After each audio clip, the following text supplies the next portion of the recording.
নমস্কার, Rumpa with village ফুডে আপনাদের স্বাগত। আজও চলে এসেছে একটা পিঠের রেসিপি নিয়ে।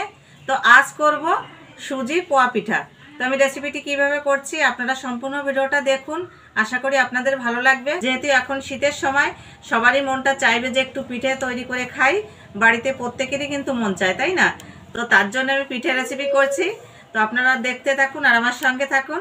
আর যদি ভিডিওটা আপনাদের ভালো লাগে তাহলে লাইক শেয়ার কমেন্ট করতে ভুলবেন না। আর যারা নতুন দেখছেন তারাও সাবস্ক্রাইব করে পাশে থাকবেন। আর যারা ফেসবুকে দেখেন তাদেরকেও বলছি আপনারা প্লিজ ফলো করতে ভুলবেন না। তো এখন আমি রেসিপিটি শুরু করব।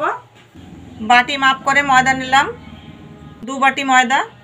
একই বাটি মাপ করে 1 বাটি সুজি, 1 বাটি চিনি, 1 প্যাকেট আমল দুধ। দুধটা দিলে খুবই টেস্টি হয় খেতে। একটু এলাচ গুঁড়ো করে নিয়েছি, এলাচটা দিলে গন্ধটা খুব সুন্দর আসে। লবণ, সব কিছু দিয়ে এবার ভালো করে মিশিয়ে নেব। এখানে উষ্ণ গরম জল করে নিয়েছি, অল্প অল্প জল দেবো আর একটা ব্যাটার তৈরি করে নেব। এখানেতে আমি 1 বাটি চিনি দিয়েছি, আপনারা চাইলে এর থেকে বেশিও দিতে পারেন। মিষ্টিটা যদি বেশি খান তাহলে মিষ্টির পরিমাণটা একটু বেশি দেবেন। ঢাকা দিয়ে এবার 20 মিনিট রেখে দেব, তাহলে সুজিটা আরও ফুলে উঠবে।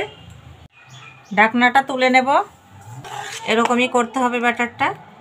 কড়াইটা বসিয়ে দিয়েছি, এবার তেলটা দিয়ে দেবো। এখানে আমি সাদা তেল নিয়েছি। এখানে ছোট একটা থালা নিয়েছি, এই থালাটাতে ব্যাটারটা দিয়ে আমি পিঠাটা তৈরি করব, তাহলে একই সাইজের পিঠাটা হবে। এবার তেলের ভিতর দিয়ে দেব। থালাটা গরম করে নেব ভালো করে। থালাটা গরম করে নিয়েছি, তুলে নেব। ব্যাটারটা যতবার দেব ততবার এইভাবে গুলে নেব।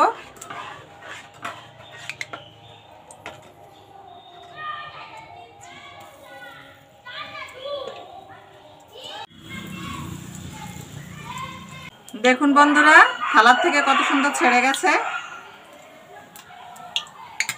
সাইড করে থালাটা তুলে নেব।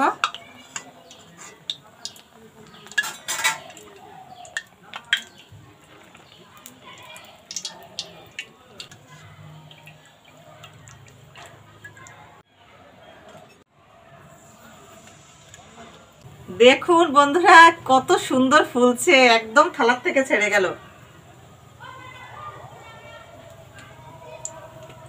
থালাটা তুলে নেব।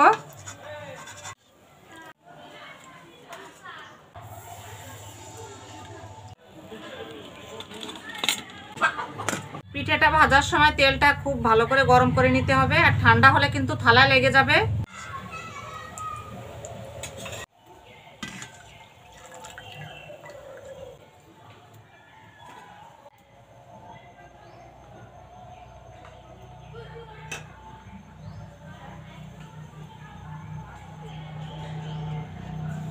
এইভাবে এক এক করে সমস্ত পিঠেগুলো আমি ভেজে নেব। প্লেটটা সাজিয়ে নেব। তো গরম গরম পিঠেগুলো এখানে তৈরি করে নিয়েছি।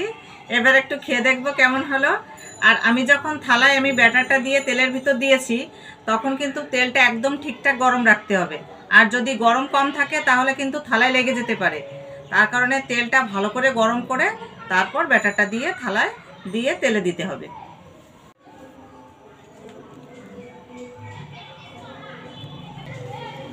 এত সুন্দর হয়েছে না পিঠাটা ভাজা, দারুণ। তো আপনাদের যদি পিঠার রেসিপিটি ভালো লাগে লাইক শেয়ার কমেন্ট করতে ভুলবেন না, আর সাবস্ক্রাইব করতে ভুলবেন না। তো আপনারা ভালো থাকবেন, সুস্থ থাকবেন, দেখা হচ্ছে নেক্সট ভিডিওতে।